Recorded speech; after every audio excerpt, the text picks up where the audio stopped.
What up, IDS Mob? Harry Wilmington here. Welcome to another episode of the Introvert Dating Success Show. This is, of course, the show where you go to learn how to date as your introverted self while still getting your precious alone time. So today's show, we're going to be talking about how it is that a woman's dad will actually help determine if she's going to be a good partner for you or not. I've dated a lot of women in my time, and I have found time and time again that the kind of relationship that women have growing up with their dad, whether it's there or not, will more often than not greatly affect the way in which she's going to show up as a partner. And I think it's for you, a good job for you as a guy to know what that looks like, what to look out for, why it has an effect, and how to handle that going forward. So we're going to talk about that. Plus, we got a slew of other things we're going to be talking about. And of course, I'm going to be answering your questions live on this show. So be sure to stay tuned for all that. So with that said, let's get into this episode of the Introvert Dating Success Show. It's the Introvert Dating Success Podcast, the show for introverted men that's all about learning how to attract beautiful women and still get your precious alone time. And now, here's your host, dating coach and fellow introvert, Harry Wilmington. As always, guys, the show is brought to you by introvertdatingsuccess.com, where you can find a lot of my ebooks, audiobooks, and various programs. I offer one-on-one coaching there. And of course, you can sign up for my program, the Introvert Dating Success Academy Community, whereby you'll get access to a slew of my video courses on how to attract women, how to get them on dates, what to do on dates, how to do conflict negotiation resolution, how to get them into a relationship, online dating, and a slew of other great audios and programs and stuff, all contained within a monthly subscription service. Plus, you'll have the ability to interact with our community of men where you can ask questions amongst them and if you're going through an issue. And I pop up there once a week to talk to you guys as well. So you get that for $47 a month. It's pretty solid, and you can cancel it anytime. You can go to introvertdatingsuccess.com, check all that out on the front page. If you like what you see, then you can join that program. All right. So with that said, guys, before we get into the main crux of the show, as always, I'm going to be going through a few various things and comments and stuff that I got throughout the week. There's also another guy situation that I want to go through that I'll get to in a little bit. Good old fruit punch today. All right, so I had a few comments that I got this week that I felt were worth answering back to. So to start off with, there's a video that I did talking about indifference and how using indifference could potentially be the key to getting a woman back that has pulled away from you. And so there was a woman that responded under that video. And this woman said, and I quote, "As an actress, indifference really hurts me and goes against my beliefs.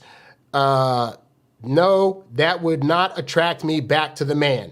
That would destroy all my feelings and trust for him. That's terrible." So, when women come to my channel, a lot of times I find that they will push against some of the things that I'm teaching you guys. So what I'm teaching you guys is ultimately indifference basically just means you're not going to get overly emotional about a situation. If a woman is starting to pull away from you, especially one that you just started dating and haven't had much time in with, if she's pulling away, this is not the time to get overly emotional. At that stage of dating, she has not invested enough in you to actually care if you're trying to show more emotion. But I have found that sometimes women start pulling away because you've been showing too much emotion, and she's getting the idea that you're needy or you're desperate. And by not being overly emotional and appearing indifferent, it actually helps her reset you in her mind, going from looking at you as a guy that's potentially needy to she can say, oh, okay, maybe I was tripping. I thought he was more needy of my attention than he actually is. And so therefore, you know what? Maybe I'll give this guy another shot. So, but I think with this woman's comment, she's likely coming from a place where she's thinking, well, if me and a guy have been dating for a long time and things started to go haywire and I decided to just walk away, I would want him to show some kind of emotion because then I'd know he still wants me. And I found even in those situations, that is not the best mode of operandi. I think this is one of those things where in a hypothetical women are thinking, but I want a guy that doesn't do what Harry's saying. I don't want him to be indifferent. I want him to care. I want him to show emotion. I want him to beg. I want him to show effort. And that is a thing that hypothetically sounds great.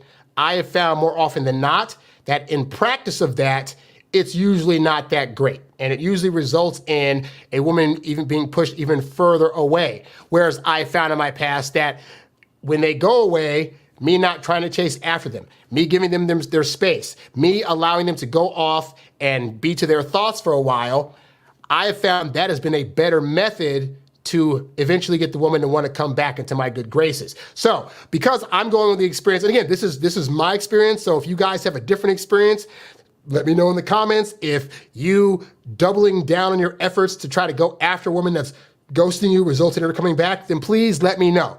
I have found in my day-to-day practice, that is not typically what happens. I have found being patient and letting them have the choice to either leave or come back has more often resulted in me getting them to come back. And that's what I try to stress to you guys, that you cannot, at the end of the day, force a woman who is trying to leave you to come back. Forcing a woman to do that only makes her think you're trying to lock her down or you're trying to control her. And that, I find, most women aren't attracted to that. So you could go ahead and do the whole, I'm gonna double chase after her, or I'm not gonna be indifferent like Harry says, I'm gonna go out there and give her all the texts and all the phone calls and send her flowers and let her know that I unequivocally like and wanna care for her. How often does that actually work? Like, it's not that it can't work. I teach you guys things though on high probability versus low probability. So what are the chances that you trying to double down your efforts when a girl ghosts you is gonna result in that woman coming back? It could happen, but that's a lower probability. The higher probability is she's gonna feel harassed and stalked and feels like you're not giving her the room that she asked for, which means you're now disrespecting what she wants, which is why she's probably leaving you in the first place. That, I found, does not typically work in your favor. But you can do what you want. Hey, maybe this woman's the unicorn out there that actually wants a guy to chase after her more when she leaves. But even that, the fact that she's leaving, why would you want to deal with a woman that is walking out of your life in an attempt to test you for your loyalties? That's also not somebody you want to be with. So you don't lose either way. If you're indifferent and if she goes away and you're indifferent to her going away and it results in her staying away, good, because either she was testing you, that's not a good test. If you're indifferent and she decides to keep you around, then amazing. Either way, guy, you don't lose ultimately for being more indifferent when a woman pulls away. Now, that doesn't mean you actually feel that way. And so, you're going to grieve in the way you got to grieve. You're going to go about your life. You're going to go talk to other women and try to get over this one that ghosted you. And that, I find, actually works better. Like her, because, women will sometimes leave you and then they'll tiptoe back into your life just to see what's going on with them. And her hearing that you are now out there and about talking to other women, having a good time, living your life, I found that women coming back to you and hearing that will make them jump on board with your program a lot better than if you were constantly texting her. Or, well, I'll go no contact for 15 days and I'll hit her up again. Again, I found those things don't typically work in your favor. I found indifferent works a lot better. Therefore, I stick with indifferent. But this is a woman that's saying this, and it's the thing. Fish can't teach other fish how to fish. So rarely I think women mean well, but rarely are they going to tell you, the guy, that, oh, this is actually a thing you should do because it'll totally work, because most women don't even know what actually works on them and why, and them trying to explain it, it sounds stupid and it sounds like they shouldn't fall for it even if they know that they will, So, but I wanted to respond to that because for guys that see this in my comments, trust and believe indifference works, being patient works, not bugging her half to death with text and phone calls works a lot better than you trying to consistently be there after she's pulled away. So hopefully that helps somebody out that's watching this. So that's the first thing I wanted to comment on. Like I said, guys, the show is ultimately about you. So if you have any questions you want to ask me during the course of the show, you can do that. Leave them in the chat, and I'll be happy to answer them. So we had a comment from a guy. This guy, hold on a second. I got a comment from a guy, and his question goes, Coach, can you do a video on how to make more female friends as a guy? My response to that is I can, but I will not. Because here's the thing, guy, you don't need any more female friends.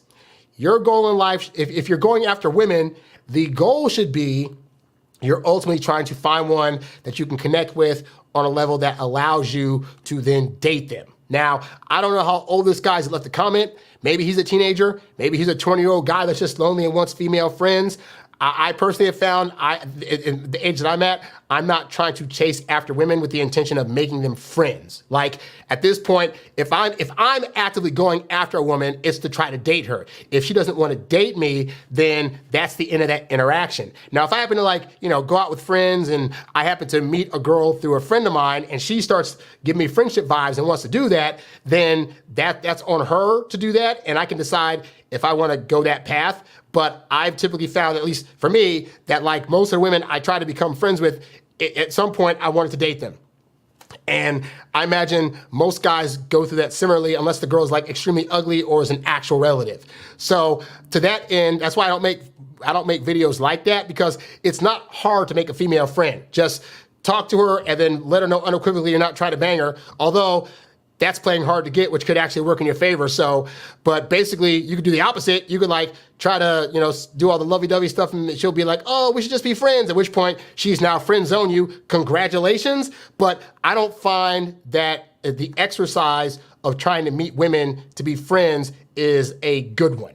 Like, because I think about even stuff like, let's say you legitimately become friends with a woman, right? And then she starts dating somebody. For one, most women at the point they get into relationships are rarely trying to hang out with their guy friends anymore. So already she's out. But number two, most guys know other guys. So the guy that she gets with is going to be looking at you and hearing from her about, oh, me and my friend have done this thing and gone on these trips and this is that. And he's going to get suspect about, so he's just a friend, right? And I know this because I've been the male friend that had female friends whose dudes got jealous just because I was hanging around. And some of them admittedly I had a crush on, some of them I didn't have a crush on, but the guy either way was just like, this is kind of weird. And so even if you develop a friendship with a woman, understand at the point she brings a man into her life, it's going to drastically change. And it should, because she should be spending more of her time with the guy she's trying to have a long-term relationship with than she should with any friends, male or female, but especially male, And the same goes true for you. If you have a female friend and you bring a girlfriend into your life, that dynamic's gonna change, and that doesn't always go well. Like some of your female friends will get jealous, not even that they want you, just they're jealous because you're spending more time now with another woman, and that takes away time from you guys spending time together, that she could be mad at that and you not even know it, So that's why I don't preach, hey, you guy, get a female friend. Like, I just find it is not worth the effort. And I know some women will disagree, like, oh, but guys and girls should have intersex friends or whatever. No, guys can have female associates, like that they'll do things with in a group, they'll hang out with from time to time, but like just generally, that's not really looked upon well. And as proof of that, think about this, right? For you guys that currently have female friends, notice that if you and her just go out by yourselves in public, the rest of the world is looking at you as if you guys are probably dating, right? And so even if you're not trying to add that onto the girl, like, oh, we're not gonna be dating, we're just friends, the world at large is going to do that. And that could make the girl you're with uncomfortable. It can make the situation altogether uncomfortable. So again, this goes back to, I'm not in the habit of making those videos because I think it is not worth the time to purposely go out to try to find female friends. If anything, you need to be getting more guy friends that you can bond and connect with and talk about women with, so that way if you're going through something with a woman you're dating, you have a team on hand to help you get through it. That's a more exercise that's worth more of your time than the exercise of trying to find female friends. So I don't suggest it. So you have to go to somebody else to help you, because that's not what I do here. Okay, like I said, guys, if you guys have any questions you want to ask me in the chat, you're welcome to do so, and I will answer them during the course of this show. Let's see. I had a positive feedback on one of my videos that I wanted to read. And so this guy said, nobody is right all the time, guys, but Harry knows what he's talking about when it comes to dating. Older, more experienced men are trying to tell you how to date, but you don't want to hear it. That's a you problem. So then he says, being a needy, overweight guy that talks about Bitcoin and politics on a date is not a good strategy to attract women. It's just not, and probably never will be. So change your strategy and stop complaining about women, or stop dating and be single. Sorry, you can't have it all your way. That's not how reality works. And you know what? As I was reading this, I realized this comment in particular speaks to the guys out there that get really upset about when I say things like you need to learn how to speak to women this way, or you know how to change this thing to get a better result. They'll say things like, but I want to be who I am. I don't want to change. I don't want to be different from who I am. And I was thinking about today the fact that I think that guys may be unaware that some of the ways in which they're going about being themselves are doing and or talking about things that women at large could give two craps about, right? So for example, in this guy's comment, he said, being a guy that talks about Bitcoin and politics on a date, right? So you might be a guy that is fully invested into Bitcoin, into the numbers, into how the coins work. You might be a guy that's interested in politics and what's going on in the national discussion and whatnot. And those, on average, are topics that other guys care about, because as men, we typically care about things like facts and figures and numbers, right? And so you could be a guy that being yourself means talking about those things. You're not going to get a lot of women interested in you. Like, it's not that those topics are bad topics. It's just that women on an average level don't really care to dive into those topics. If you happen to find a woman out there that does, that's also fantastic and great. But my job on this channel is to help you raise the probability of you being able to connect with a majority of women.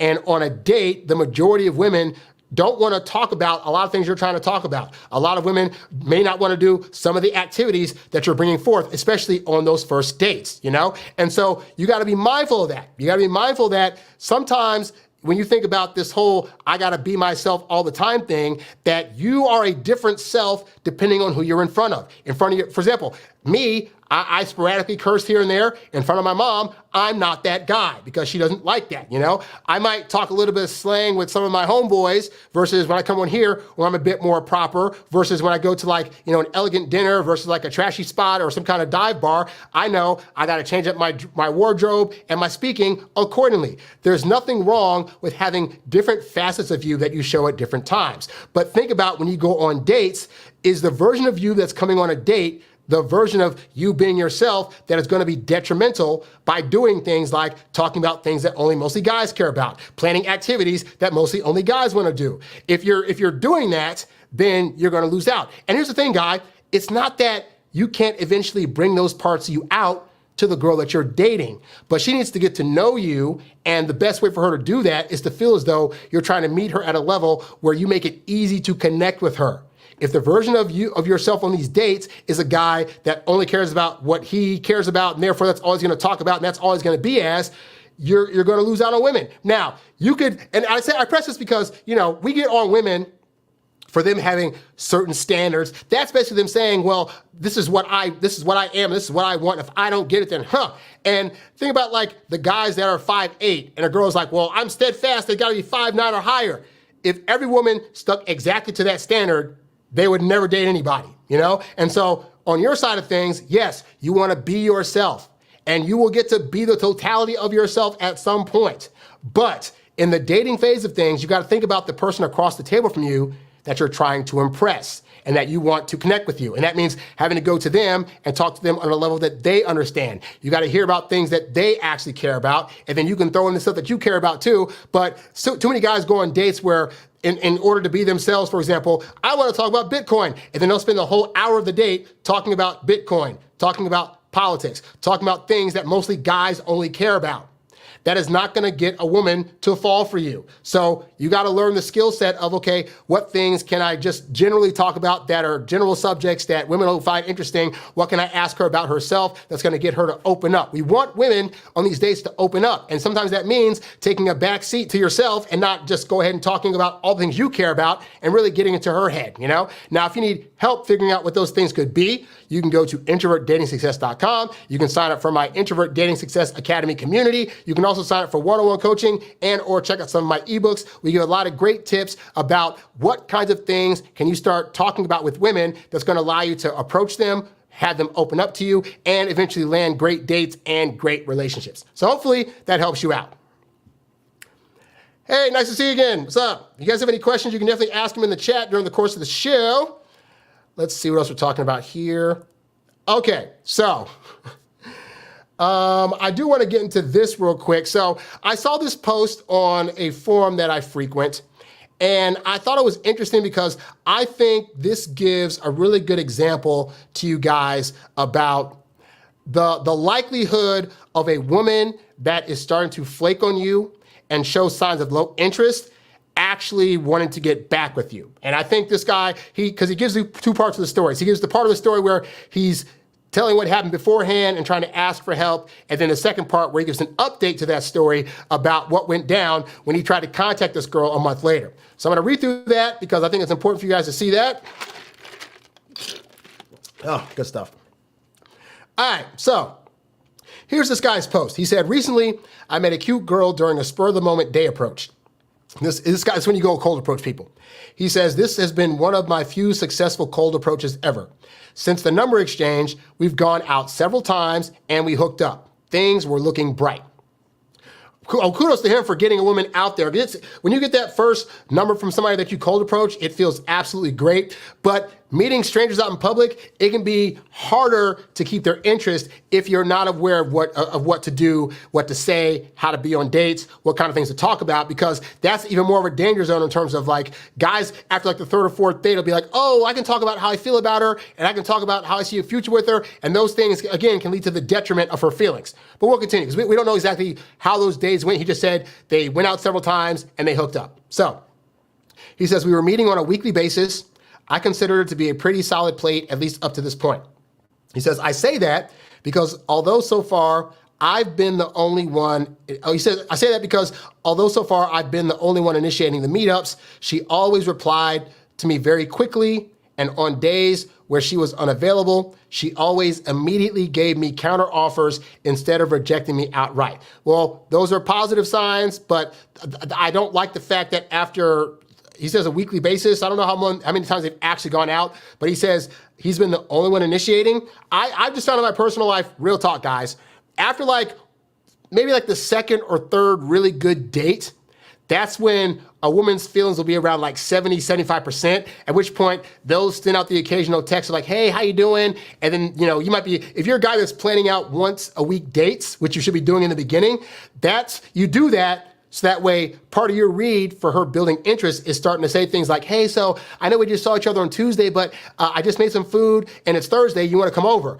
They'll start adding on to the number of days that you're seeing each other because at this point, it's her choice. She's built up enough attraction to want to see you more, and she'll start putting invites out there. Or even if you do once a week dates, she'll say, hey, next week I got an idea for a place I want to take you. Let me set it up. If that's not happening after the fourth or fifth date, then that's when I start looking at that's like a yellow flag.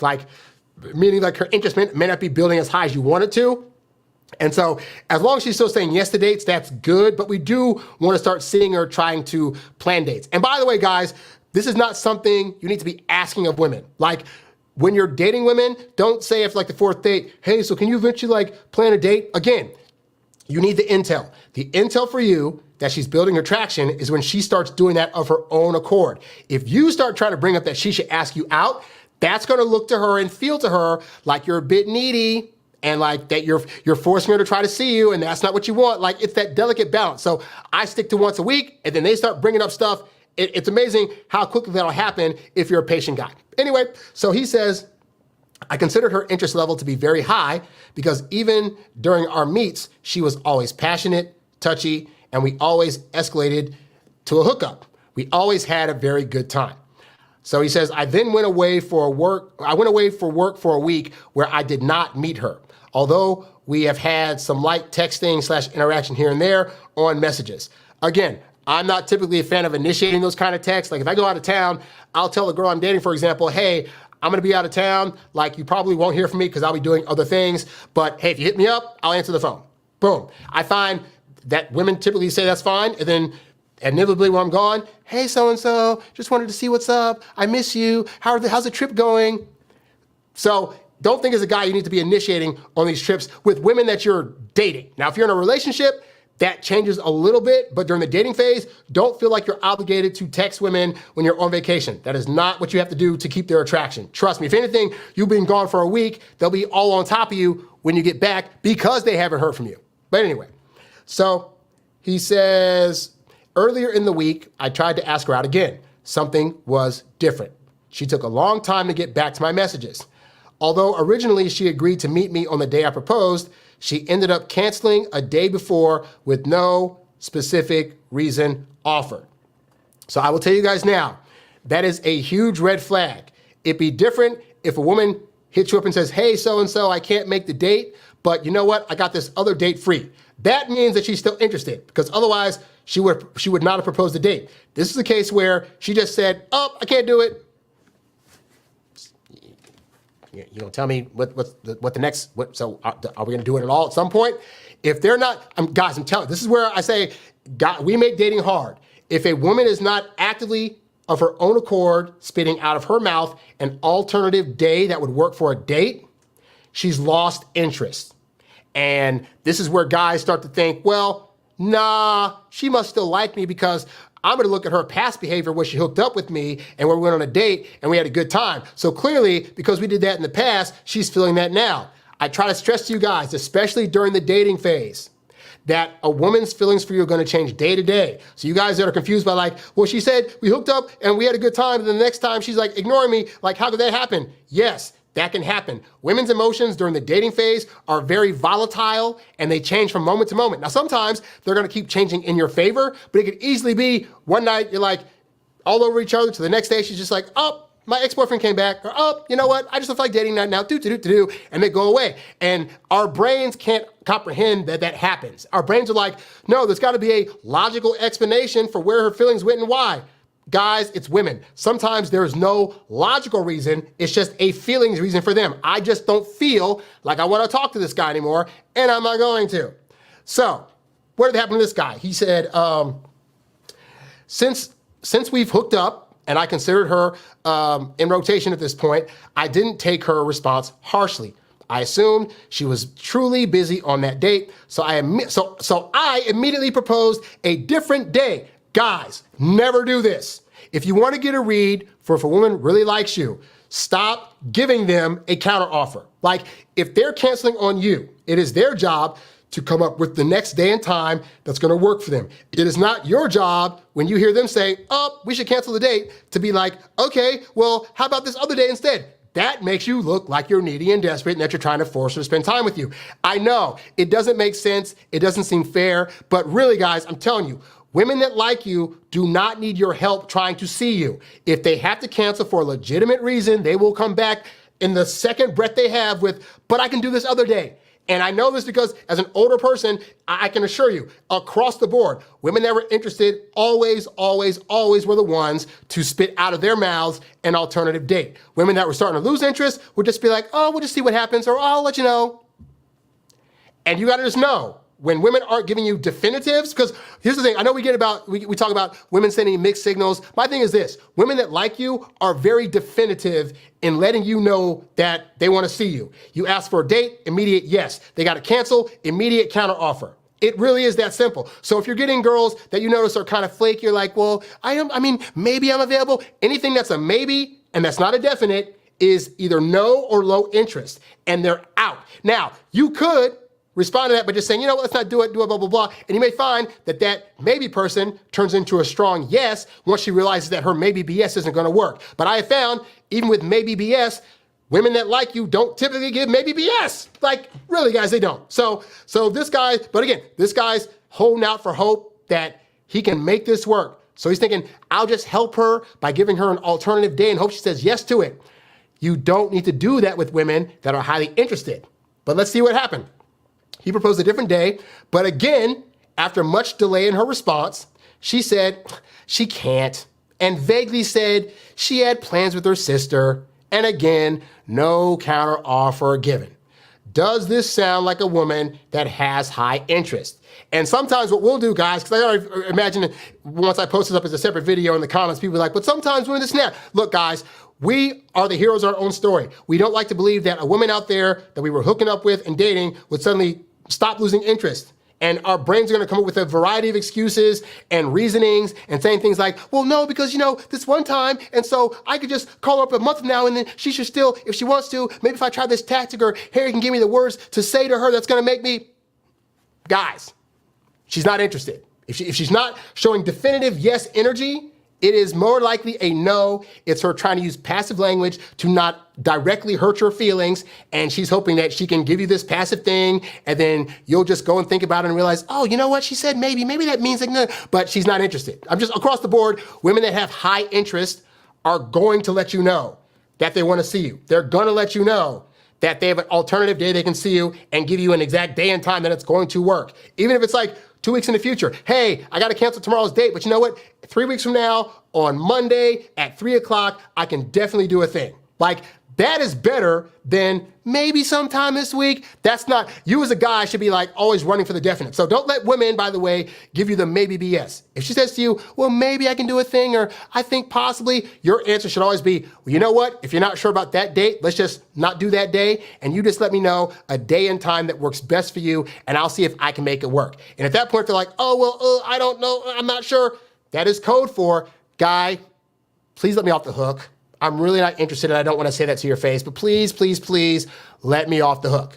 So, anyway, he says, I then replied to her, okay, hope you girls have a good time. Left it at that. The biggest irony is since we were texting on iMessage, I could see she left me on unread. Also not good. The weird thing is she still checks my socials almost religiously, so it's giving me mixed signals. So, I'll spoil the future. This guy's going to talk about that later, but guys, do not use her action on your social media as an indicator of anything. If she's looking at your stories, if she's liking your posts, none of that means crap if she's not willing to meet you in person. Hey, I know I have people in my Facebook feed and my Instagram feed, just because if let's say I start on story number 1, right? Well, let's say story number 4 just so happens to be like a girl I was crushing on. I'm gonna run across her story just because she's still a friend of mine on my page. Does not mean I'm stalking her, does not mean I'm looking after her. So, same thing with you guys. Just, let's say a woman you're dating befriended you on Instagram, right? And then she stops talking to you. When she's scrolling through her stories, you're like one of the 10 people that she has to scroll through. Her stopping through your story versus swiping over it is not an indicator that she's still interested. It indicates she's nosy and is trying to spy, but it's not a good indicator of interest. The best way to indicate her interest is to ask her on a date, and she either shows up or she can't make it and gives you an alternative day. That is definitively how you figure that out. If she's not saying yes to dates, oh, she could just be nervous or anxious. I do not care. Women that like you are gonna still show up and give you a yes to the date. If they're not doing that, then she could be on your social media every single day and never see you. That is not a good enough sign. So let's see what he says. He says, I'm feeling confused and would like to get some opinions. So, first question, what exactly happened? I'm assuming her interest level is dropped, but things were going so well. Yes, her interest level dropped, but you cannot take past performances as radar for how she should be feeling now. Again, women's feelings are going to be volatile during the dating phase. Just because she was humping your brains out and kissing you yesterday doesn't mean she feels like that today for whatever reason. So again, that's a hard concept to get. And the other thing too is this, guys. He asked, what exactly happened? We do not know. And another thing that Braden has a hard time doing is leaving things unanswered. So you're going to try to rack your brain for days on end trying to figure out why she left you. What did you do wrong? How could she do this to you? And hey, some of that's good. Like you analyzing where you could have gone wrong, always a great exercise. Doesn't necessarily mean you always did something wrong. Sometimes in the dating phase, she just realizes after 4 or 5 dates, you know what, he's not for me. Totally fine. But for you to sit there and be like, I got to figure out exactly what happened, the energy that you're spending on doing that, you could be going back on dating apps or hang out with friends to meet new women and talking to them. Because at this point, the energy that you're spending is brain power that she's not spending trying to spend time with you. So think about that. Think about the fact that you're sitting there thinking, I got to put up a diagram about, figure out, so let's see what happened on this day, and then why didn't she like me over here and whatever. And meanwhile, she's with another guy. She's with her friends hanging out. She's doing anything right now but thinking about you. Why spend the same energy? Second thing he's asked is, I know the general consensus is that a flake equals a next, but I really like this one. Should I try to shoot an invite again after a few days? So here's the thing, guy. This is why I tell you, what you want does not matter to her. All she cares about is what she wants. Does she want to spend more time with you or not? If her answer to that question is no, you could like her all day, get her all the flowers, all the compliments, whatever. It doesn't matter. If she could see that you have all this like for her. She could see how much you're into her and you've betted her a few times and you still want to hook up with her and whatever.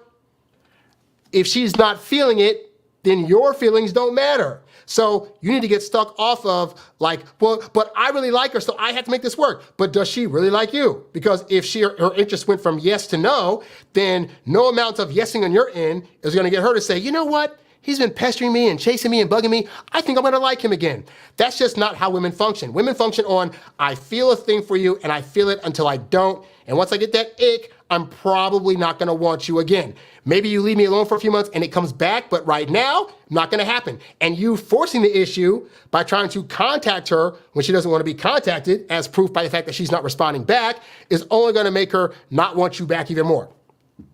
He says, should I wait for an initiation again when every time we have hung out, it has always been me initiating rather than her? Well, again, that was already kind of a yellow flag. Like her never reaching out to ask about, can we hang out? Can we go on a date? Hey, I got some movie passes. Come over to my place to eat. Like she did nothing. That's not a good sign. And again, I don't want to speculate what she had going on. I'm just looking at the cold hard facts, which is you were the one initiating all the time. She never did. That's not positive. Therefore, she'd be out. He asked, has anyone been able to reignite a previously good flake? What was your strategy to make that happen? The same strategy I talk about in here all the time, which is leave her the heck alone. Yes, I've had women come back to me, and you know what I did? I ignored them. Sometimes it took a week. Sometimes it took 4 months. Sometimes it took a couple of years. But I found ignoring, I had a higher probability of them coming back than if I was trying to do all the things when they were clearly telling me, please don't do all the things. And then he asked, how would you handle this situation? I would leave it alone. Like, at this point, I got friends that we regularly go to the movies once a week to go see the newest movie that's coming out. I'm going out of town this week, so I'll be missing out on seeing Twister with them. But we plan that because we all like each other. We just saw Beverly Hills Cop at my friend's place the other week because we like each other. We plan things. We keep our appointments when we're going to set up a thing to do things with them. So just on a friendship level, if a friend started acting weird, I'd be like, what's going on? You know, add a girl to the mix just because she's pretty and I got to bang her. Now I got to worry about like, oh, I got to keep reaching out to her and she's not keeping her word, but I got to keep making it work. That's just not how I function. If that's working for you, I say go at it, but I'm guessing for most of you it's probably not working. So in general, the best mode of operandi I found is to leave them alone, give them their space. Don't try to like their post on social media or follow their stories. And you'll find after like a month and a half or 2 months, on average it's like 2.5 months or so, if they want to come back, they'll be like, hey, so-and-so, what's going on? At which point you can start trying to get her to come to your place. But you being the one to reach out when she's the one ghosting you, that's rarely a good strategy. So that was the first part of this, right? So he provided the community with an update on that story.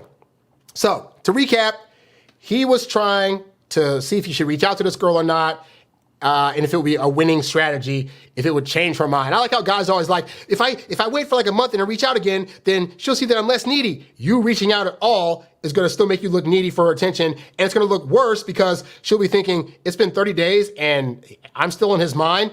Great for the ego, still don't want to date him. So he says, update. I thought I'd post an update to educate my future self and others that might be in this predicament. I did end up attempting to re-engage with this flake after almost a month. See, couldn't control himself. I messaged her over the weekend. At this point, I thought there was nothing to lose. Might as well try my luck and see how things are. I could learn from this. So I do encourage you guys to ask a woman out that's flaked on you like a minimum of one more time. Like you ask her out, she's like, oh, I can't make it, blah, blah, blah, blah. Just because I know most of you guys like aren't used to the idea that women that like you help you and women that don't won't. So I need you guys to convince yourselves that reaching out to women that flake on you is usually going to result in more flaking or more no's. So I tell you guys, ask them out one more time, and if they give you some kind of BS excuse or anything that's not a direct yes, then you'll know, oh, Harry was right. I asked her out again. She didn't want to set anything up. She didn't give a counter offer. So now I know that this means she's no longer interested. And then going forward when that happens, you'll know when you get that first flake, she's probably not worth it.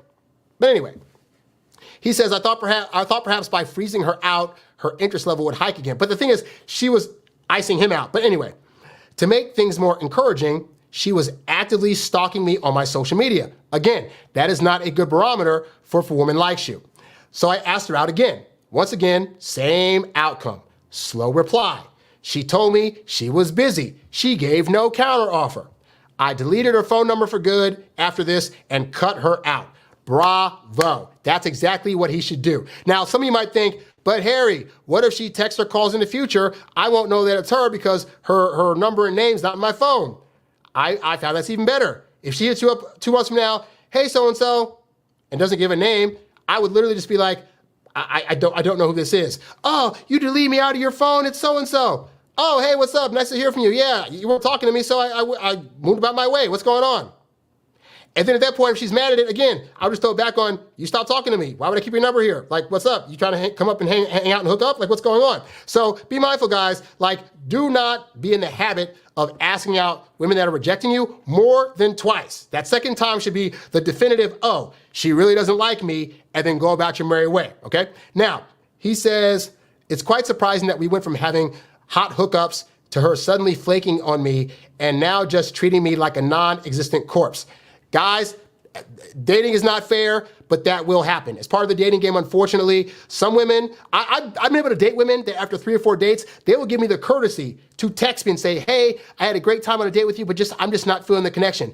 And I always respond back, hey, you know what? Appreciate it. If you change your mind, let me know, but thanks a lot. Because that saves me brain time, right? But the reality is, for being honest, guys, the reality is when most women try to do that, most guys respond like this guy did, constantly hitting them up again or trying to convince them or worse, calling them like slurs. And I've had female friends that got stalked by guys just because after 2 days they were like, I'm not feeling it. And now the guy wants to like stalk her at work and over call and all this other stuff. So understand, like I said, I don't fault women for nothing they do these days because I know they have their own journeys they've gone through. And a lot of women have gone through the harassment campaign when they tried to directly break up with a guy. So more women than you probably care to know, guys, are probably going to be passive with you when they want to break up. It sucks, but there are other guys out there that are making women want to be less direct. Understand that it is what it is, and as hard as it's going to be, you got to let them just ghost you and move on to somebody else. That's because what you don't want is a harassment charge or some kind of thing that keeps 50 feet away or whatever, right?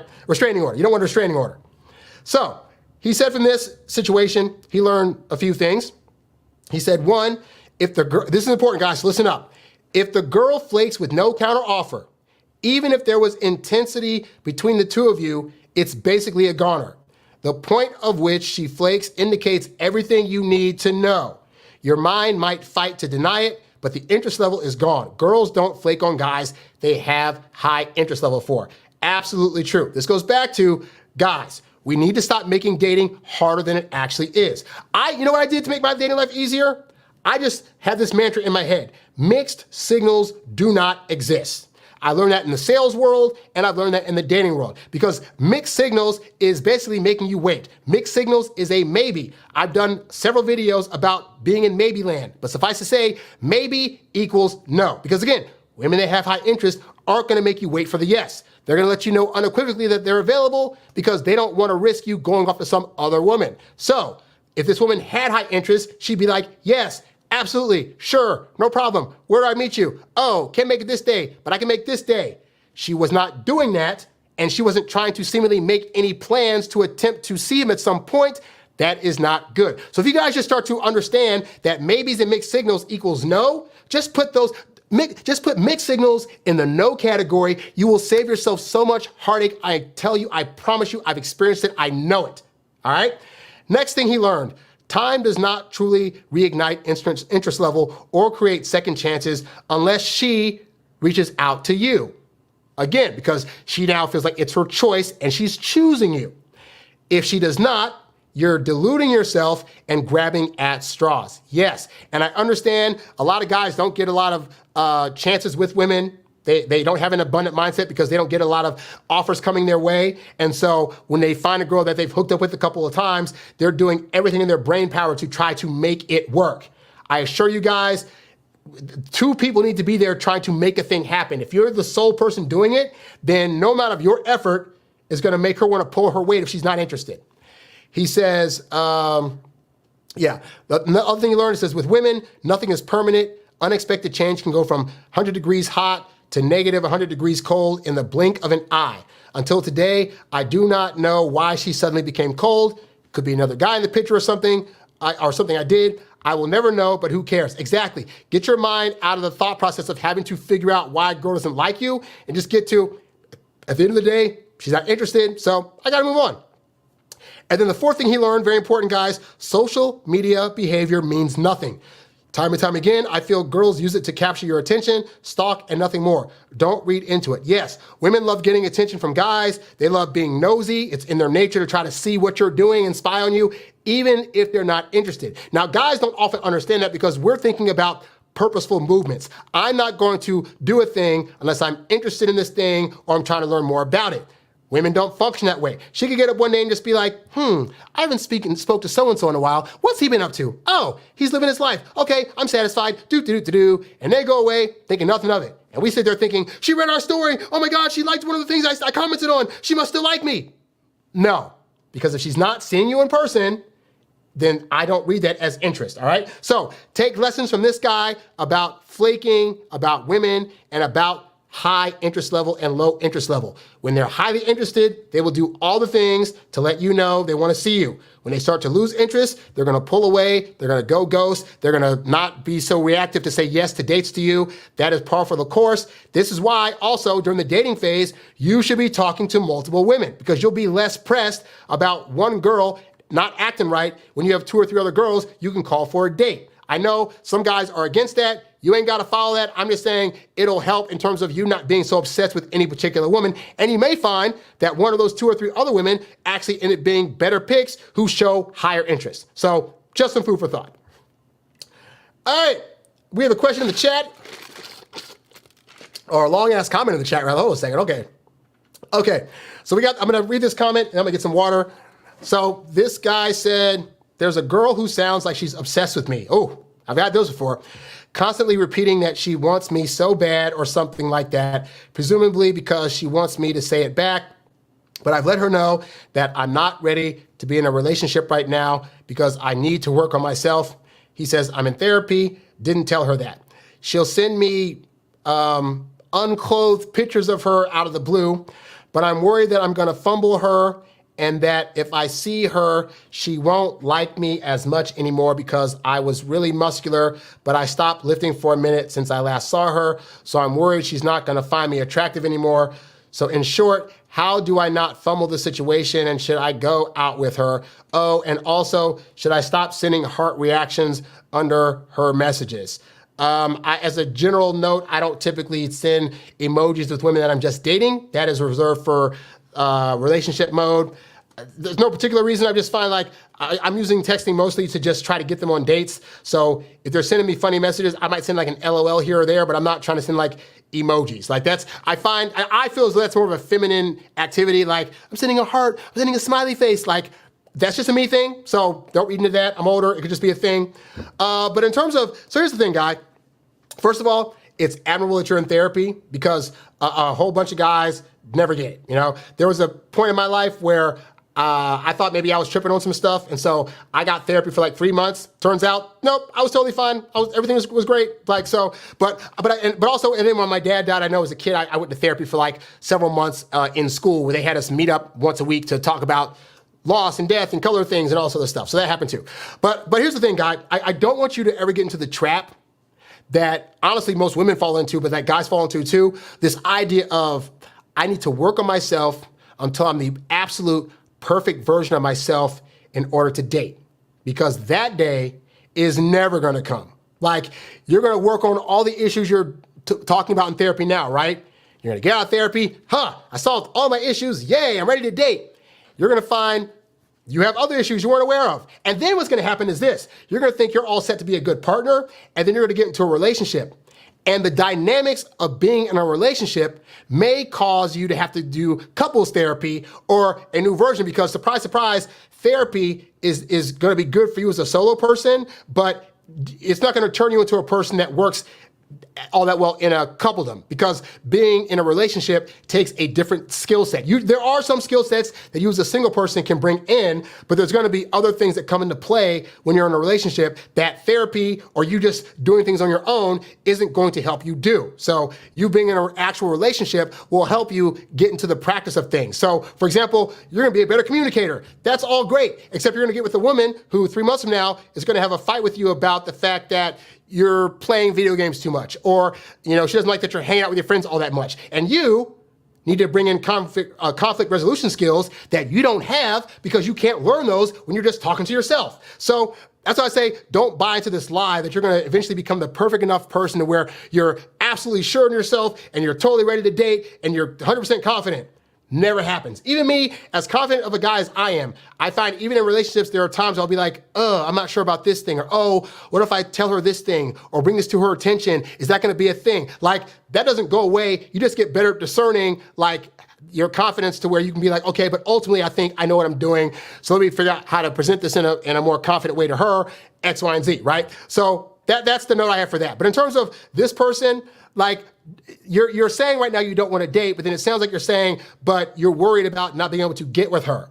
So it sounds like you want to get with her. So I can't tell you what to do. Like, I can't say, while you're in therapy, go date this woman. That might not be the right decision for you right now. But what I can say is that people are in therapy and also in relationships. They're in therapy and they're married. They're in therapy helping to navigate their relationship that they're currently in. They're working on internal work within themselves, but they're not gonna have that stop them from also interacting with other people that are out there. So if you're thinking that this is a woman you legitimately would want to date at some point in the future, you ain't got to date her now. If she has a high enough like, she'll like you in the future. If now is not good timing for you, then now is not good timing for you. I'm just trying to press to you that don't think that the perfect time ever comes, because people, I assure you, I have female family members that are in their 50s and 60s that are still waiting for the one, and it's going to eventually happen, and I'm going to see what's what, and I just got to work more on myself, and they're 70 and 60 and 50 and 40.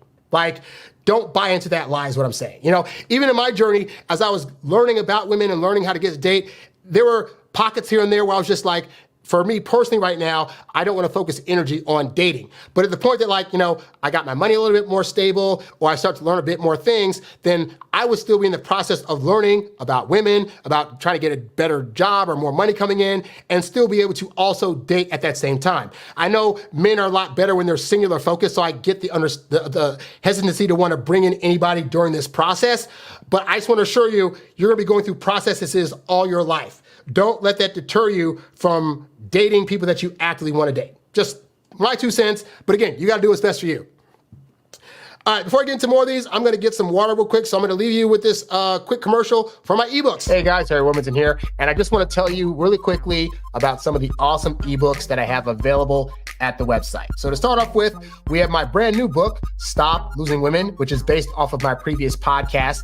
And it's over 284 pages of life-changing advice for your dating life. You're going to discover in the span of these pages the ins and outs of how to become more confident, the do's and don'ts of how to attract women, how to pace yourself during the dating process, and ultimately what it truly takes for you to be a more confident dater, so that way you can get out there, attract women, and more importantly, stop losing women, okay?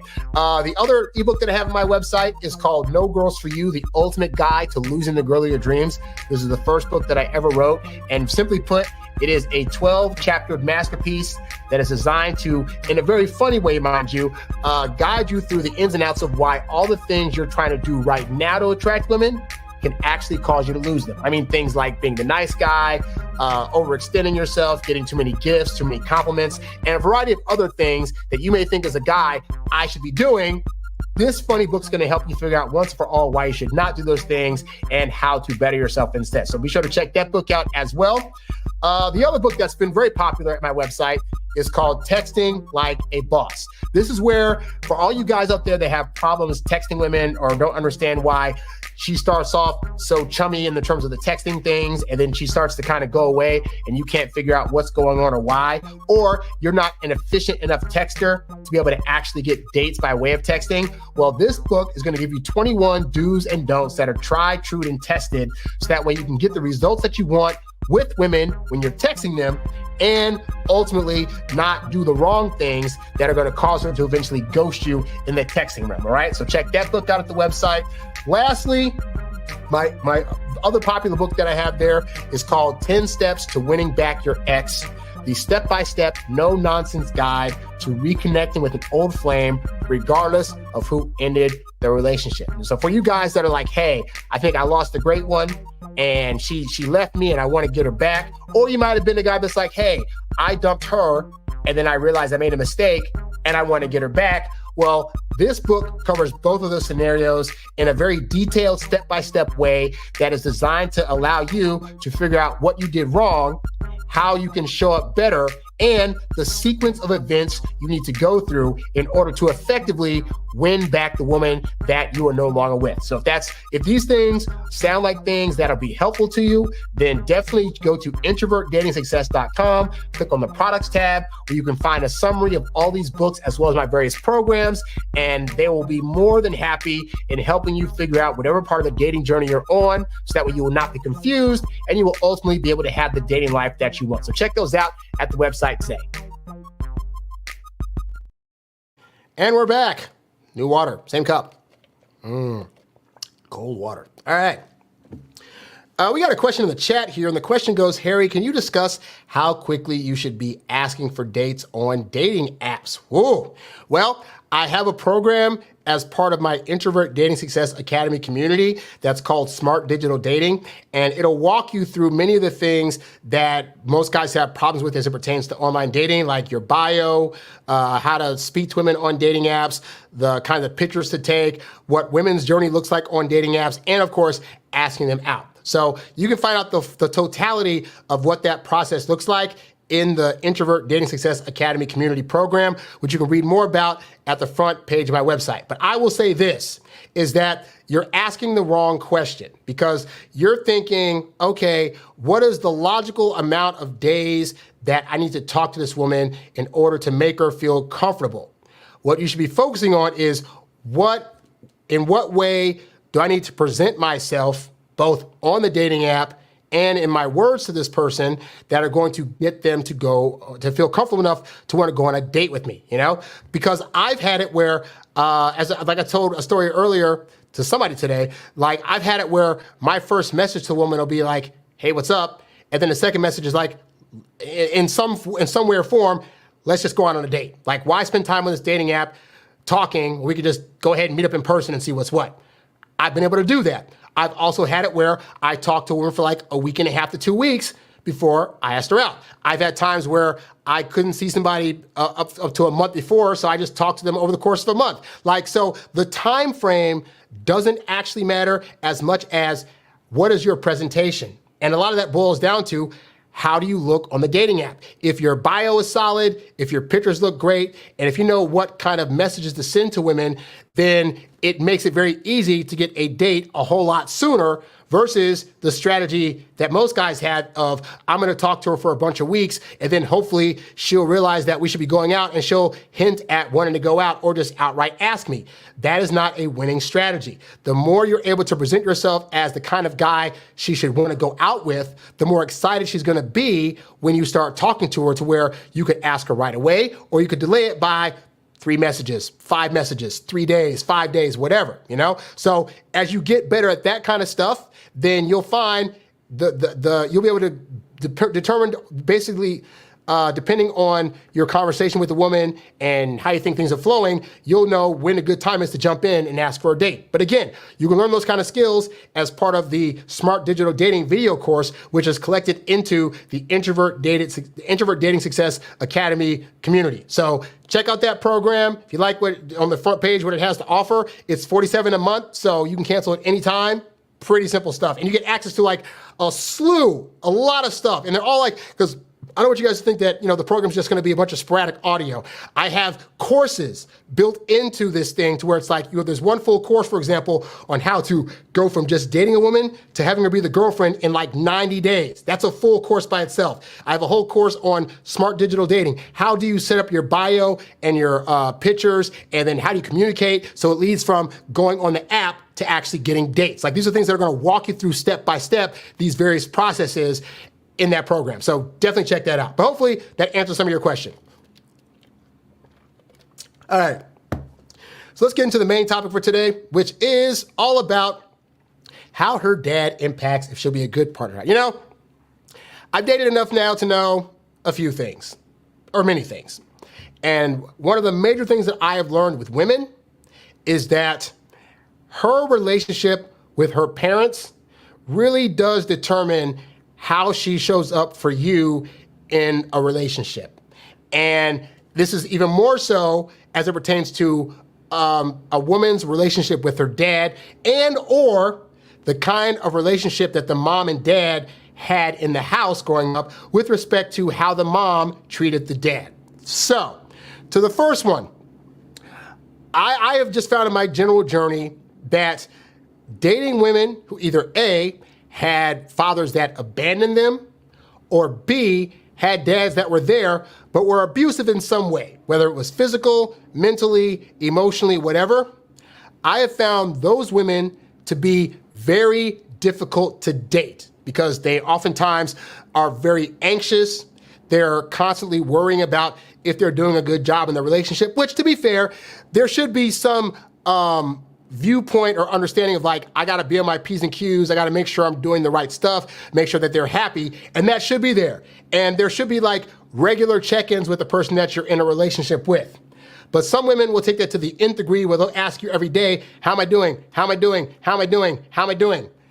There are women out there that because they were under a guy that was making them afraid all the time, they don't have conflict resolution skills because in growing up, their dad was always the one that just ruled with an iron fist and never gave them the tools for how to actually sit down and have a conversation about things when you're not happy. Now, my dad died when I was 9. My mom was still smart enough to, at times when, like, say, me and my brother would be in a fight, or shoot, me and her would be arguing about something, she would be willing to, like, sit us all down and be like, okay, so you over there, what's your issue? Okay, what's your issue? Okay, let's talk about it. Here's where I'm coming from it as a parent. Here's where you're coming from it as a kid. What are your opinions about that? And she would actually, like, hear us out and, like, let us talk about things.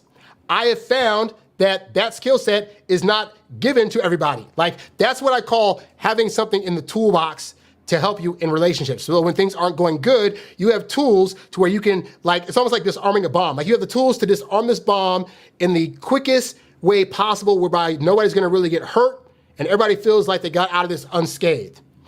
And because I grew up that way, I have found it really interesting where women, the ones that are supposed to be, you know, more emotional and more in tune with feelings, will be the ones to quickly attack and quickly blame and quickly say, that's not a thing and you're just trying to, and I don't want it, and I don't want to hear you anymore.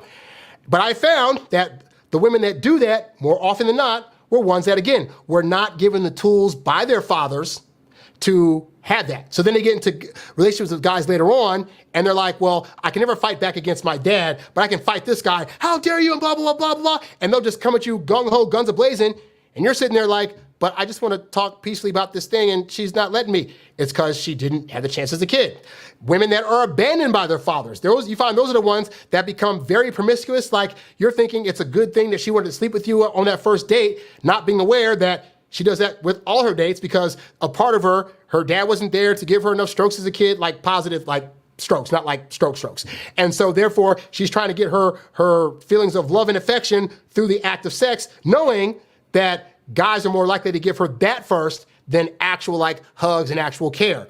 And so just a lot of those kind of things pop up, I find, when women had a dad that was like ruling with an iron fist in the household. Now, on the other side of that, you have women who grew up with dads in the home and they're daddy's girls and he was there for them and he cared and whatever, but they had a mama, and that mama was the one that was constantly berating her husband, insulting him, saying, you can't do nothing right and blah, blah, blah, and I'm gonna take the reins and you're such an idiot and whatever. And yes, there are a surprising number of female spouses out there that, again, in spite of them being the more emotional ones and that are supposed to be like caring for people's feelings, when it comes to their spouse, it's all neg hits and jokes and you can't do this and you suck at this and you got a small D this and all this stuff.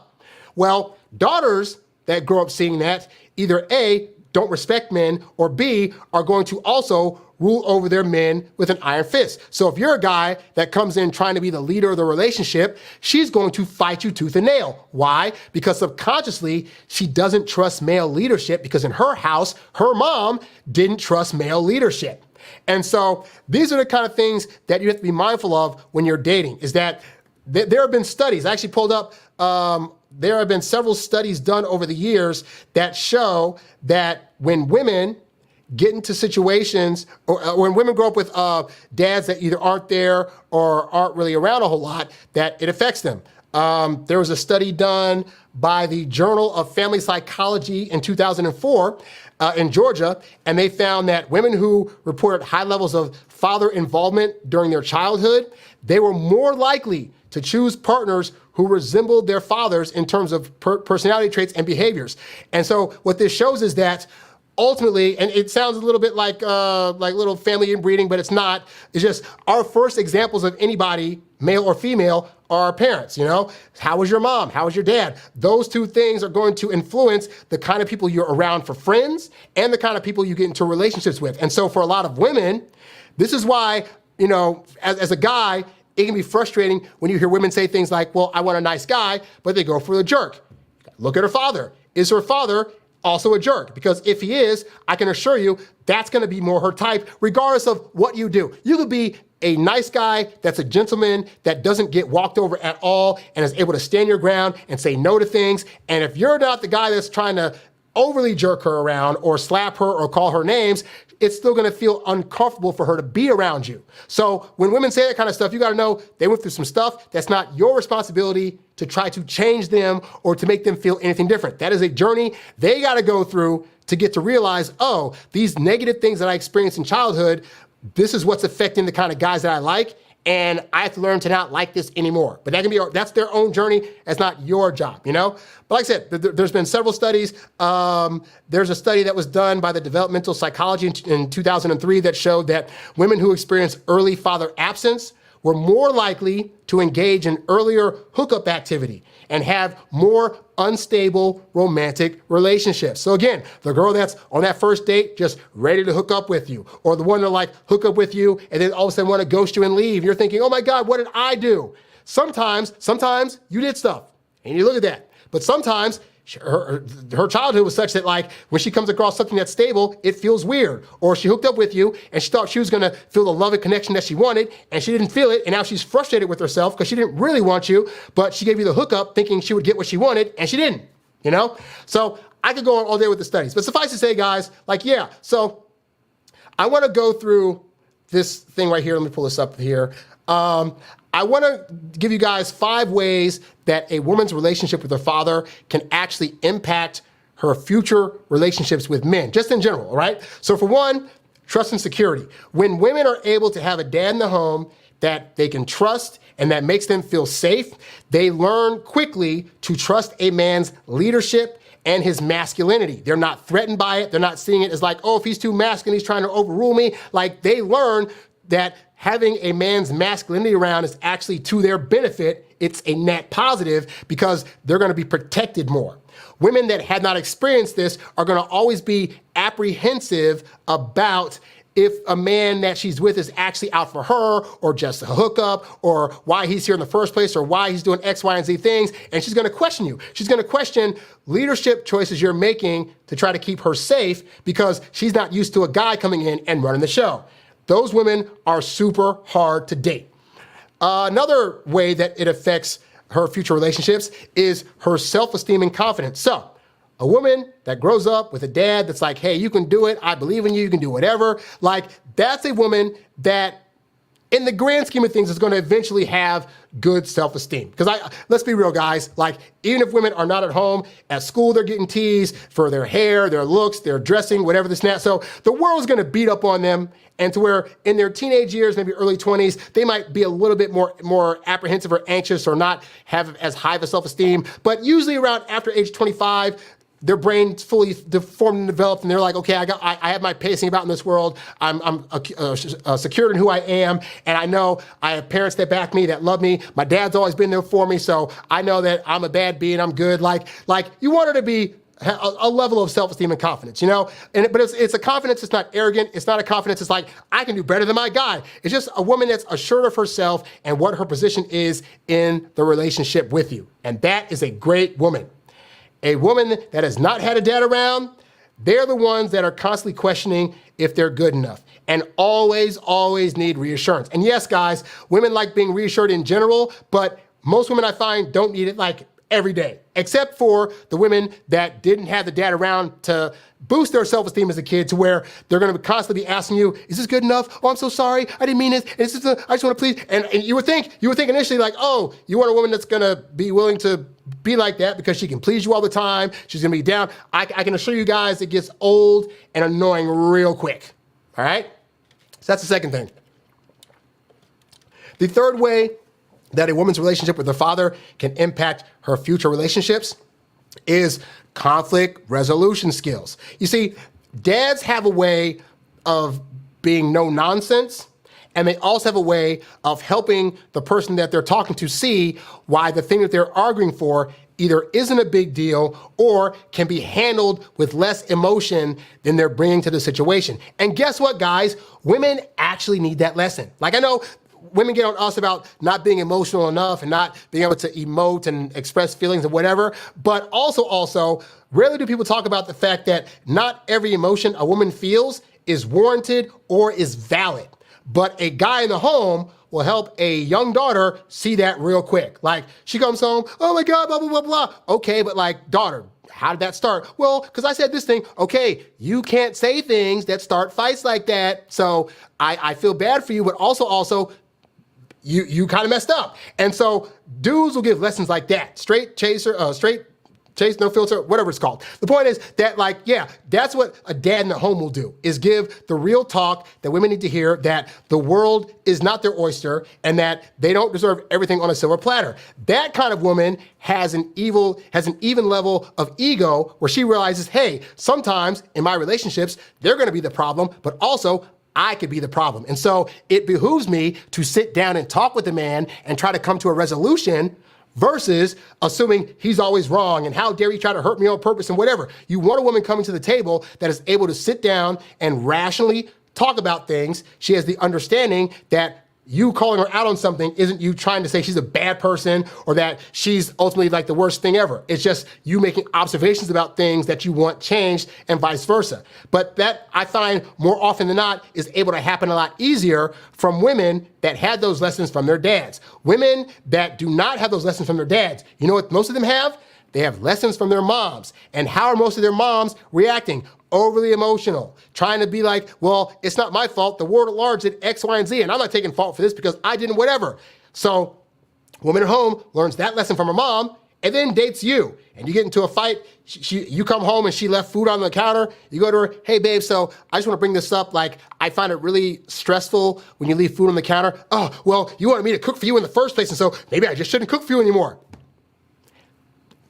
She has no skills to actually like sit down and think out like, how is leaving this food out affecting him? Maybe I should, okay, I see what he's saying. No, it's gonna be all about you are hurting me, and I don't like this, and so therefore this and that, and I'm gonna throw things at you, and I'm gonna stonewall and not talk to you, and that also becomes annoying real fast, all right?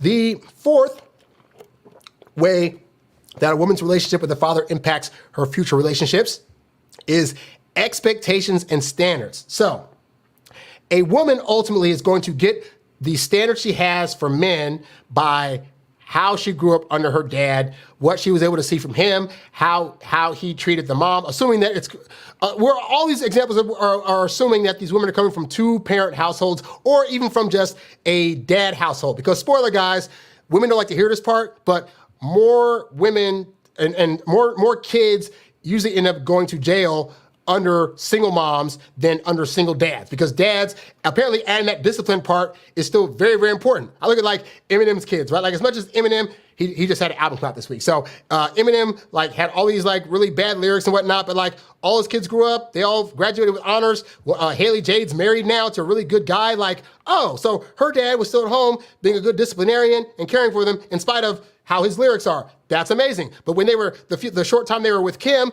was drugged out and Kim was like darn near abusive to him. Like, and again, this is not to say this is every scenario. This is just me painting a picture of the idea that the dad being in the home and being setting positive expectations for his daughters results in her also having standards that are going to be high and that are going to make her want to be treated positively in a relationship versus negatively. A woman that doesn't have that, you know what's going to happen is that she's going to, date a bunch of bad boys, and then she's going to come around you, the guy that is a gentleman, that opens the car doors for her, that's willing to go pick her up from the airport when she needs to get picked up, that's going to be planning date nights. And you know what she's going to say to you? What's the deal? Why are you doing all this for me? Why is it that you're treating me so nicely? I've literally had women say that to me before. Why are you treating me so nicely? But they grew up in an environment where, again, either the dad wasn't there, was abusive, or worse, was being overruled by the mom to where she never got to fully see that treatment. And some of those women are willing to work through that to get to the point where they can accept that behavior.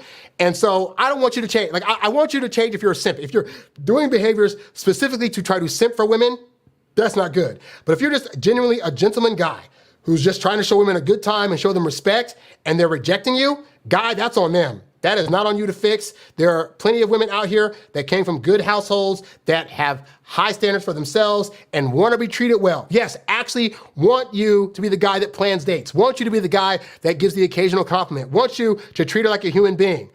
Don't waste your energy on women that haven't gotten through the journey of wanting the bad boys and stuff like that to get to the other end. Like, because by the time they get to the finish line, you could have found another chick that was hotter and that was already there. Just saying. And then the fifth way that a woman's relationship with her dad can impact her future relationships is emotional availability. If she had a dad there that was empathetic and sympathetic to her and was able to make her feel as though she could fully bask in her emotions and that she could trust her dad with said emotions without them being used against her, then it's going to be infinitely easier for her to feel like she can open up to you versus trying to hide stuff, trying to act like one thing's wrong when really it's something that came from her childhood that she hadn't resolved yet. Like, you want women that are easygoing, easy to please, easy to deal with, and ultimately women that are going to be able to tell you what they're actually feeling. I know as guys, sometimes they can feel like they're overburdening us with like all these feelings about things, but no, you really want a woman to come to you to tell her how she's feeling, because that's going to give you radar for where things are at with you and her in the relationship. As her feelings are starting to be lowered a bit, she might start expressing like, I just feel like we're starting to drift apart and blah, blah, blah, blah. You want her to come to you to be able to express that because you don't want her to be hiding it, and all of a sudden one day it's just like, okay, I'm leaving, and you never had any conversations. But women that don't have good dads in the home, they don't know how to talk about that stuff. They've built up this wall to where they're not showing any emotions at all, and now they're darn near a dude. Women out there that are like trying to move like guys and talk like them and have jobs like them and dress like them, like that comes from they didn't have a masculine presence, so they themselves subconsciously are becoming the man that can protect them. And those women are also super hard to date, Now, in the course of your dating journey, when you first meet women, you're not going to necessarily know what her situation is. You're not going to know if her dad was there. You're not going to know if he was kind of there but not really, if he was abusive, at what level of abusive he was, if the mom was the one running the home. You're not going to know these things, okay? So this is why, for one, it behooves you to take that 2 to 3 months where she's going through her dating journey of getting to know you and solidifying her feelings and trying to build trust with you, to go on your own little journey of what things can you be looking out for and or asking her to see if she in fact had a positive male role model in the home, or one that caused her to have a grudge against men. I will tell you now, this is just me being stereotypical in general, so feel free to get at me on this, all right? But a high example of this is women that are feminist. I would not consider dating them at all. I would consider that most feminists are in the realm of, I'm not just trying to get what men have, I'm also trying to push them out altogether. And I found, because I've dated a couple of feminists, and I'll tell you now, in the long run, that energy does not bode well for the relationship, because this is just a generalization, a lot of feminists are distrusting of men. but then they want to date men. That to me is like guys coming on here saying, oh, all women are stupid and they're just blah, blah, blah, whatever, and then they're trying to date women. You can't hate the thing that you're also trying to get. It does not work in your favor. So, but I found women that are often feminists, I'm generalizing people, come from homes where the dad wasn't all that present or was overruled by the mom in the household, and they become difficult to date. So that's a really big way to tell. She starts spouting, well, because I'm a feminist. Get out. Get out now. Do not pass go. I don't care if people get mad at you for saying that. It is what it is. You are better off to deal with somebody that is not about that, because women can understand that you can respect women and that they can respect you without having to be a feminist. Like, because some women will try to get you on board, like, you should be a feminist too. And it's like, you can respect women and not have to go towards the route of being a feminist, you know? But again, I'm just being biased. That's my own personal bias. You don't have to listen to me. Anyway, so here are some ways to tell if she's been positively or negatively affected by her dad's situation at home, right? So for one, obviously, when you're on dates, you're going to be asking her questions about her family. You know, hey, so what's your mom like? What's your dad like? What was it like growing up with your parents? And really start listening to the story she tells, because some women will be like, oh yeah, me and my dad, we get along great, and he was such a great guy, and he always, went to work and came back and would play with me and all this other stuff. And then you have some women that'll be like, oh, well, I don't really talk to him all that much. Like, I mean, it's fine. We talk now, but he's just kind of whatever.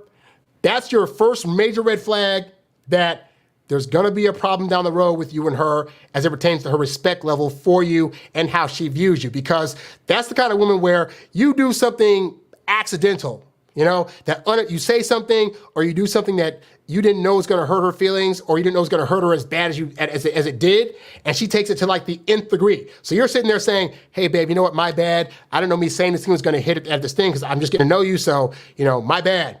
And she will hold that over your head the rest of the time dating you. That is not a good sign. So again, you want to look at, when you ask these questions, really ask about her dynamic between her father and her as a kid, as a teenager, what it's like now, and that'll give you a read for how she's going to start to view you and men during the course of the relationship.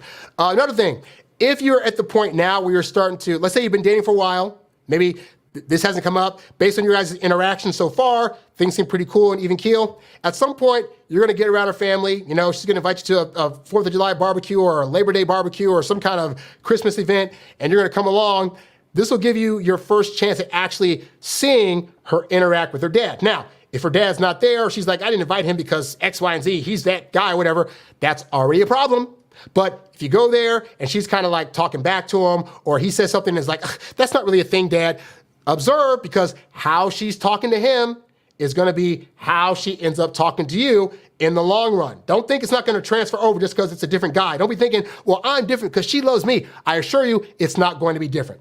Another thing, listen for references. Really pay attention to how she talks about her dad in general in everyday conversation. Is it positive? Is it negative? Because depending on which way it's going, I can assure you it's going to go that way when she starts interacting with you and the kind of stories she's telling her friends about you and hers interaction. Because what you don't want is a woman that feels perfectly fine going out there to her friends like, oh, me and so-and-so had an argument again and he just thinks he's so whatever. Like, that could be you. If she's doing that with her dad as it pertains to talking about him to you right now, that will be you at some point in the future. Another thing you can do is ask her about her role models. Just say, hey, so who were like your biggest influences growing up? Ideally, at some point in there, you want to hear, oh, and my dad, like early on, he was a big influence to me. He taught me how to be a better person in the workplace, how to emote more. He played with me, all this other stuff. Like, you want to hear her bringing up her dad as an actual role model. Because if she does not, then that means that whatever influence he had, it's more likely a negative one. Whether he wasn't there, that's going to be negative because, again, she doesn't know how to be in the presence of a guy and trust his leadership. If he was there but was walked all over, that's not good because it's going to show that she's going to try to take the reins of this thing. And it's a weird thing where, like, women will try to take power of the relationship and then be mad at you for letting them take power. But it's going to constantly be a struggle to fight her for lead position. Not good. Another thing, ask her views on relationships and gender dynamics. This is very important because I find even women that are, quote unquote, have boss babe jobs, if they grew up under a dad that treated them with kindness, careness, and respect, then their view of masculinity is going to be like, oh, masculinity is positive. It's all about protection and provision. It's about a guy wanting to be there for me. And so I understand the importance of that. And so therefore, yeah, I want to let my man lead. I want to trust his judgment. I want him to make decisions that are going to impact us. I want to have my say, but I want to be able to bask in my femininity and trust him to do his thing.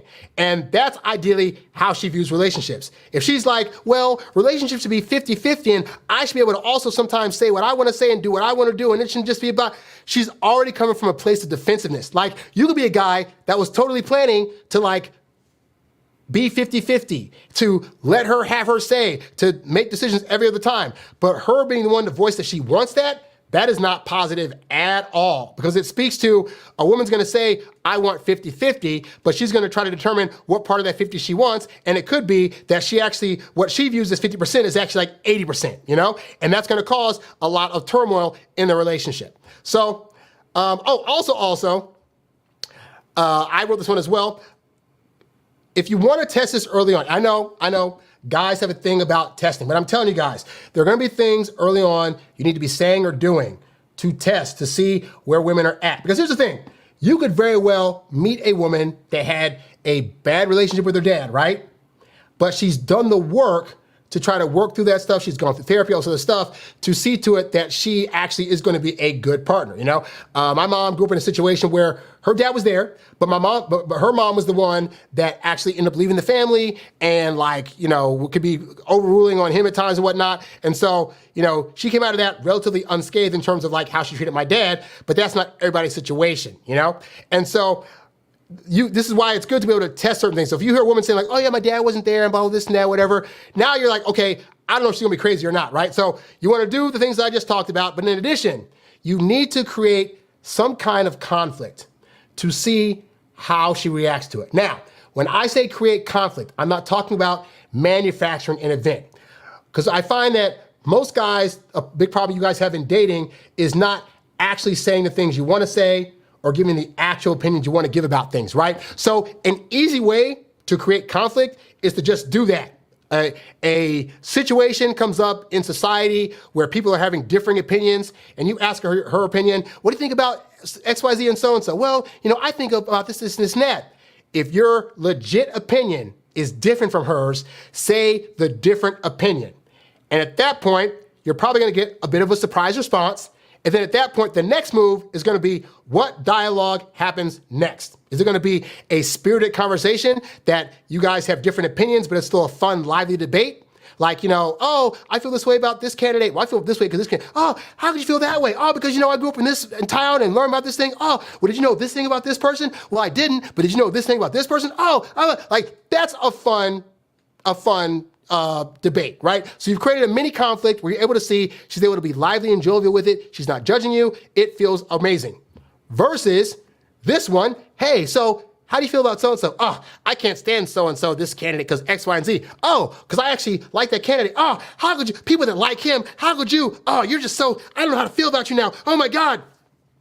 It's not a good sign, because that means that she didn't grow up in a household with a dad that taught her that people can have differing opinions and still keep it cordial. And I find that is a lesson more often than not that dads are able to put out there a lot better than women are, because women initially are reacting with emotion. They might come back later, hey, so-and-so, you were right. But in the moment, you can't always be like, I'm gonna come back to this and see how I feel about it later. You gotta, in that moment, be able to keep your cool and be able to disagree with this person while still being able to keep it cordial and friendly. And dads are great at teaching that lesson. Women that don't have a dad around, they're gonna be quick to blame you, say you're a misogynist, and all these other things. And again, they might come back later and say, hey, you were right, but like, they didn't hurt your feelings for like an hour when you first brought a thing up. You know? And that's the thing I find is that this is why I use the guy can't be so hung up on she's really, really pretty and we had one good date, therefore, yep, she's mine. There are so many other things you got to look out for, starting with if she had a good or bad relationship with her dad, and if it was bad, at what point was she able to move past blaming him for stuff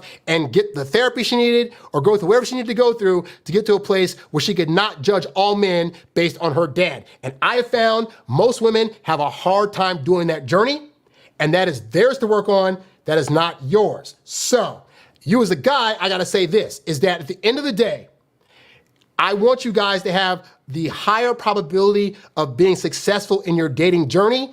And that starts with the women you pick and how easy they are to get along with. And I've just found that women that had dads there, that were the leaders of their households, that were there for their daughter, that didn't abuse them, that wanted to show them a good life, typically have more positive outlooks on men, are more willing to follow their leadership, are more likely to trust them, and are able to have better conflict resolution skills. And that is all things that make for a great relationship. If your woman has that, good. But ideally, as you start dating women, when you're meeting them, you're gonna find out early on what their relationship was with their dad, and you'll know going forth how to adjust accordingly depending on how she acts based on that information. But guys, I'm telling you, try to find more often than not women that either had a good relationship with their dad, grew up in a two-parent household, or if they grew up under a solo parent, that it was more so their dad than their mom, and it will make your dating life a whole lot easier. And by the way, for women that are gonna see this and be like, but I grew up under a mom with no dad there and I turned out fine. Bravo. You are a unicorn. You are not most men's experience, as far as I know, in reference to women having no dads there and still being like totally positive and no anxiousness and high self-esteem. Like the probability of that is surprisingly low. Don't come at me. But hopefully, guys, this helps you out. All right, so now we have some comments in the chat here. Really just one big question. So I'll answer this question. And yeah, if you guys have any other questions you want to ask me, leave them in the chat. Otherwise, after this question, I'll go on to other things. So we have a question in the chat, and the question is, church girl update. Okay, this is a lot. I'm just gonna read this as it is. So I guess he's updated us about this girl previously. I'm not remembering which girl this is, but anyway, he says, church girl update. We went out last week. Unfortunately, I don't drive yet. I'm wheelchair bound, but I'm working. I get the modification for a vehicle this week. Unfortunately, I had to cancel. We have a new day set. She did ask me if I could transfer out my chair, not when I canceled today, but before. So I think there is definitely interest, but that's all. She didn't say, please add periods and commas to things, guys. But that's all. She didn't say if she'll pick me up one day. How do I keep her interest up with till I get my situation sorted out? How do I keep her interested in me? I mean, especially without constant texting. See, this is okay, so you guys do know women, right?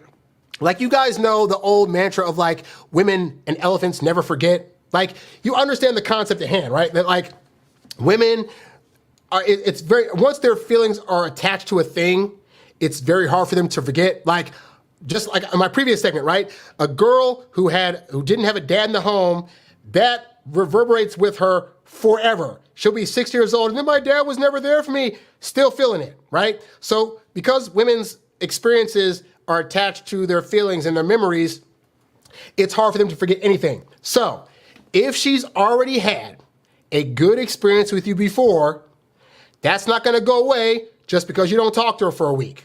Like, real talk. Like, if she has a high enough interest in you and she already likes what you've been putting down so far, she's not going to forget about you in a week. That's not how women operate. Because again, her thoughts and memories about you are tied to her feelings. If in a week she's still having those feelings about you, she's gonna be more than happy that you reached out a week from now to ask her out. If she starts to lose interest, whether you were talking to her or not, it was not going to affect that she was no longer interested and she'll forget. Again, I've literally gone months, weeks, years between seeing certain women, and I got back to them and their feelings were the exact same. The wanting to be with me and the experience was the exact same. So as men, we don't get that because our experience is not necessarily tied to feelings. It's more tied to like, well, logistically, this thing happened and this went right and this went right. So yeah, I had a good time. But women operate on a whole different playing field. So if you made her feel things, that's positive. Now, that said, if she starts to do things like flaking on you or saying she's gonna pick you up and then not doing it, then those aren't the most positive signs. Those are what I call yellow flags, where like, it just means that you need more evidence to better decide if it's gonna be actually a green flag or if it's gonna be a red flag. But yellow also falls into the the area of maybe. I don't like living in maybe land, but also if I'm in maybe land with a woman, my reaction is not to try to like get them to know for sure that it's a yes or a no. Like, I'm just like, okay, let's just wait it out. So wait it out. Like, if what you gotta do is be patient before this date happens, then do that. Now, again, if she reaches out to you to do some random texting or send an emoji or a meme or whatever, yeah, respond back. But don't think that if you're not texting her, that she's going to forget you, ignore you, or feel like you're being disrespectful. Like, that's not what's happening. And if she does feel that,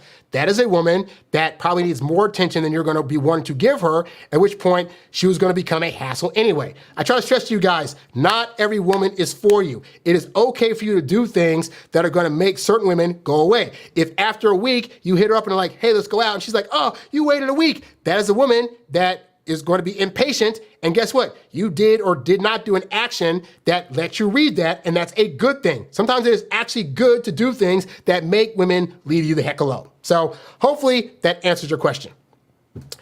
Anyway, guys, that's pretty much all I got for today. So here's the deal.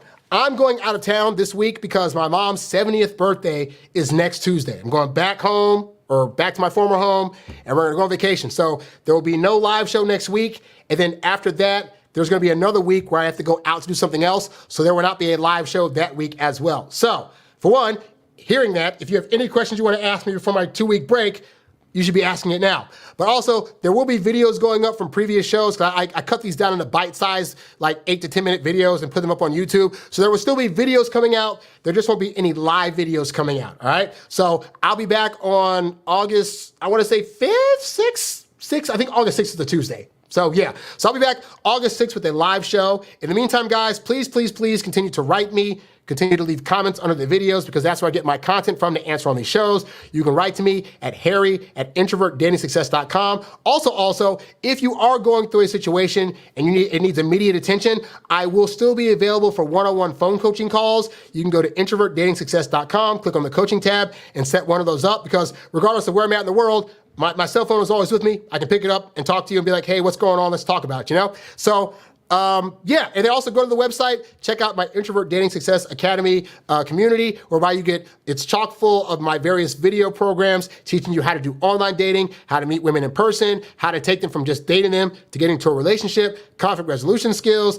how to better communicate with women. I got a bunch of audios where I'm talking to other experts in dating about the ins and outs of how attraction works and how sex works and all this other stuff, all beneficial, in addition to having regular access to people in the community as well as myself. Again, $47 a month for all that. It is a bargain, guys, and that pricing will probably change in the future, so I'd say get it at the rate now that you can before the price goes up, all right? But anyway, guys, that's all I got for today's show. Thank you so much for joining me. I am Harry Wilmington, and oh, so close. Okay, so he was asking, how do I keep her interest till I get the situation fixed? It may be a few months. She asked a few days ago if I could transfer out my chair. We were going to go out this week.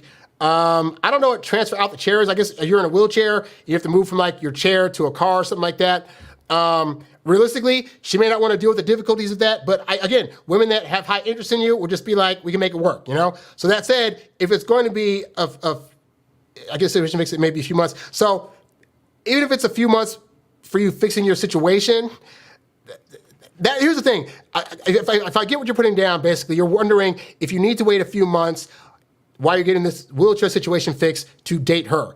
I'm trying to say that women with high interest don't need you to do that. Like, I've had times where, like, I was living at home with my mama, I was living on somebody's couch, I was going through dire straits, thinking, I gotta get myself together. And there are women that still wanted to date me in the situation I was currently going through, all right? So be mindful of that you don't have to put everything completely on hold just because there's stuff you're going through. Women that like you and want to be there for you, they will want to see you, all right? My thing is this, don't preemptively put limitations on what you think a woman's going to want to do or not do. Because I found the things we think women would never want to deal with, they are like more than ready to do so for the person that they have high interest in. So just take that to the bank and run with it, all right? Anyway, guys, that's all I got for today's show. I am Harry Wilmington, and I will catch you guys on the next one. I'm out. Peace. You's a bad boy, but you can't stop, won't stop. You a high-earning, high-value, high-class man. You a high-earning, high-value, high-class man. You a high-earning, high-value, high-class class man. You a high class man. You a high class man. You a high earning, high value, high class man.